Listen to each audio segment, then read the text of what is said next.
Welcome. In our review and discussion of those areas that divide us as a country and as a people, we come to a discussion of abortion in this, our 5th video session.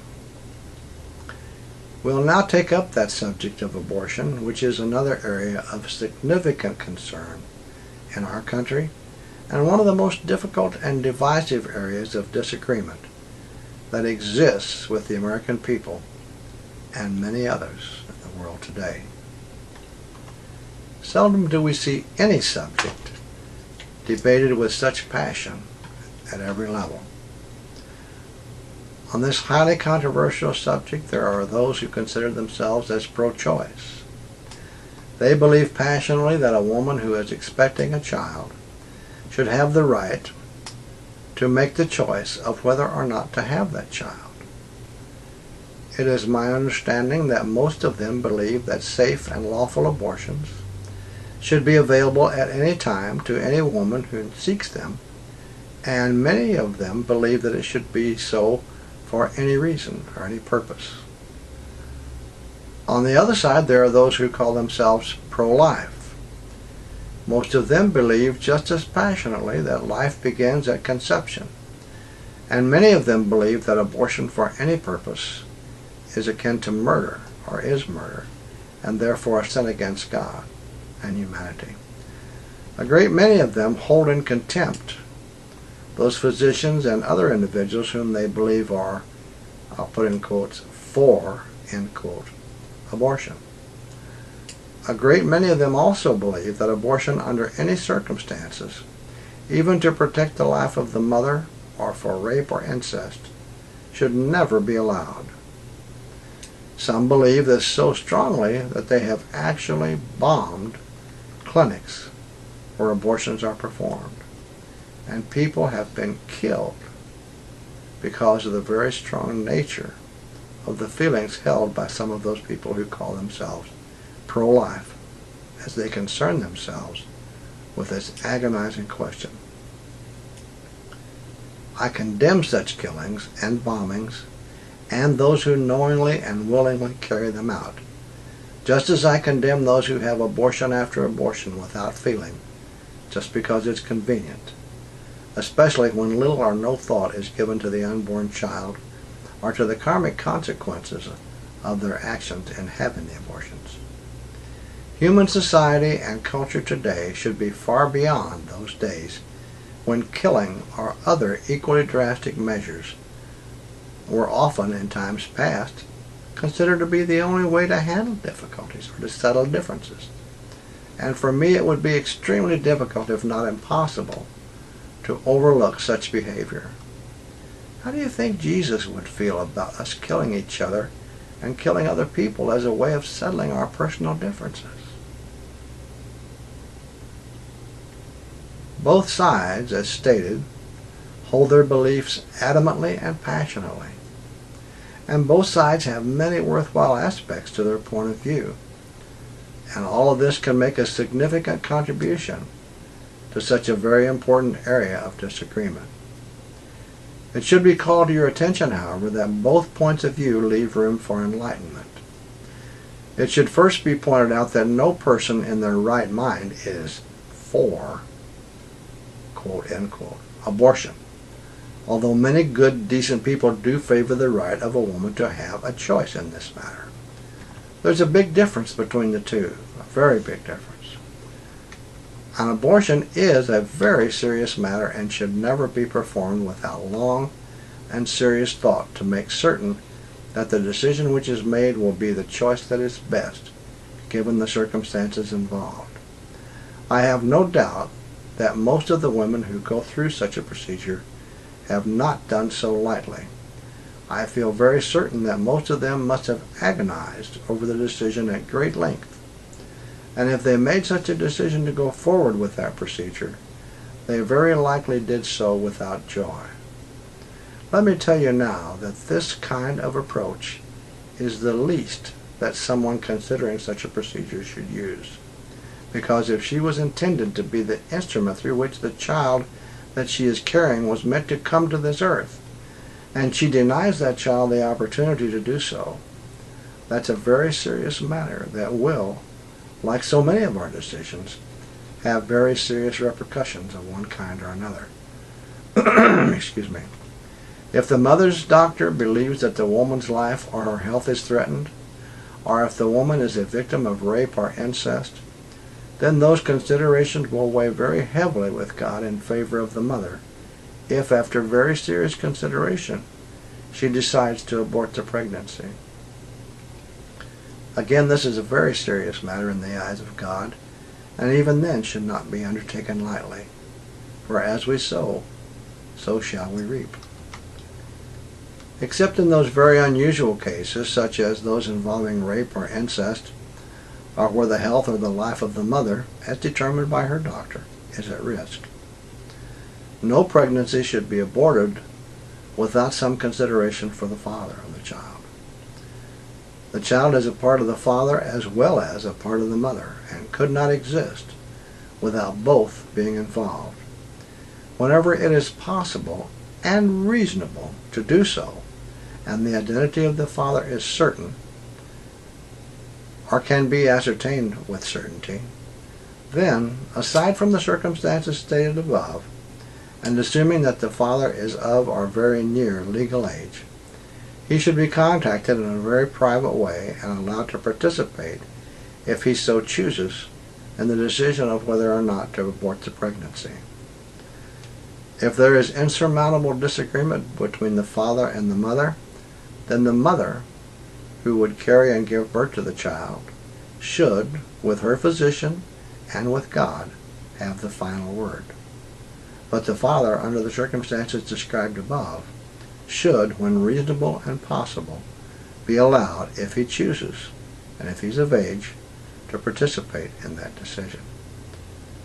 Every woman who is not a victim of rape or incest, or whose life or health, as determined by her doctor, are not threatened, and who has decided to abort her pregnancy, should also agree to counseling to whatever degree may be deemed necessary by her physician to make certain that she understands the seriousness of the matter at hand, and that she understands all of the options that are available to her.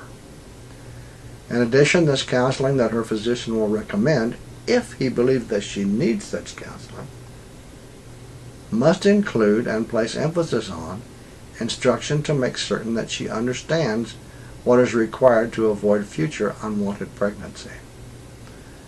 This counseling needs, in a great many cases, to be given, but can and should be scheduled in a reasonable manner.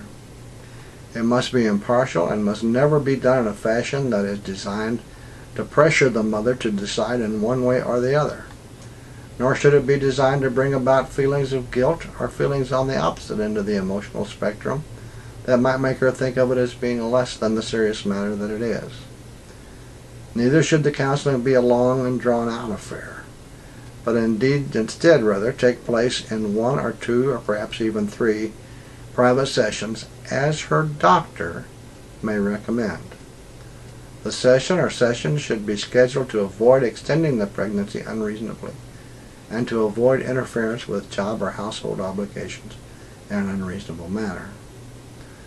All of this has been said about having a pregnancy aborted because a local, a state, or a federal government, or any similar organization must never be given the power, by law or in any other way, to tell a woman that she must have that child. If government is given that right, then what's to prevent the right being given to government to tell a woman that she cannot have a child that she's carrying? Let me further say that no woman must ever be forced to have a child that has come to her as a result of rape or incest, or if having the child is likely to be dangerous to her health or her life as determined by her doctor. Neither should she be forced to abort such a pregnancy as long as she is of or very near legal age and understands the situation completely and still wants to have the child. If the mother is not of or very near legal age, then the decision should be made by her along with her parents or parent are with those legally responsible, with the latter, her parents are those legally responsible, having the final say. Such unusual and special circumstances, including rape, incest, or a threat to health or life, as stated previously, are sufficient to remove much of the karmic burden from the woman who makes a decision to abort the pregnancy for any of those reasons, and even for some other women whose hearts God has examined and found to be worthy of His forgiveness. But even then, not without some consequences, compassionate though they may be. I'm speaking of consequences as a result of karmic repercussions. A very few people may consider lying about the circumstances, but God's never deceived, and He will deal with the matter appropriately in His own way and in His own time. As already stated here, we all must reap that which we sow. God has compassion far beyond that which we can conceive. But everything that we think, say, or do has consequences that God will use through His law of cause and effect to help us to learn over a period of time to keep our feet on the high road.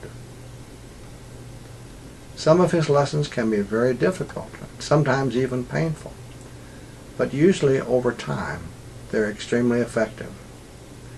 It should be pointed out at this time also that God has told us in Genesis 2:7, when the newborn becomes a living soul. God breathed into his nostrils the breath of life, and man became a living soul. A human being becomes a living soul at the first breath of life.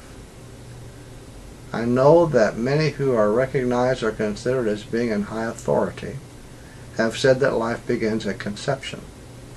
But Genesis 2:7 is very plainly stated, and is very straightforward, and it leaves very little to conclude, except that the life of the embryo until the time of the first breath is an extension of the life of the mother.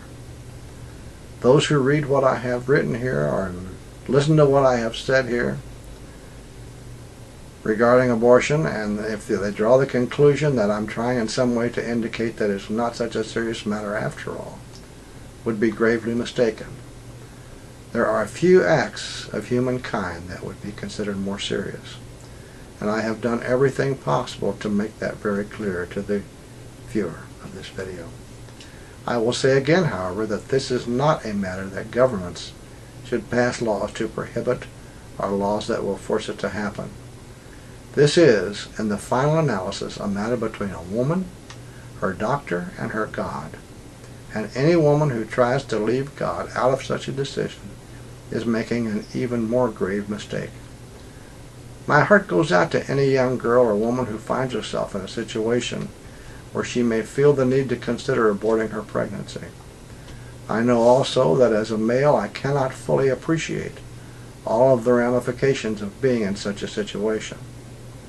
I realize that many women will be significantly hurt or greatly angered by what I have said here, and I deeply regret that my words should hurt or anger anyone.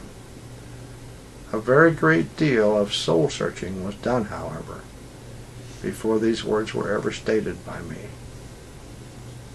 I'm simply asking, except in cases of rape or incest or when the woman's doctor determines that her health or her life may be in danger, I'm simply asking that the same kind of soul searching be done before making a decision to have an abortion, so that you can be as certain as humanly possible whether it's the best decision for you. What I have said, I feel had to be said. I believe that enough has been said, however, about this subject for now. I'll now conclude this video, and in our next session we will consider another divisive area by beginning a discussion about the gay and lesbian community. I want to thank you for watching, and I hope you'll watch all of these videos.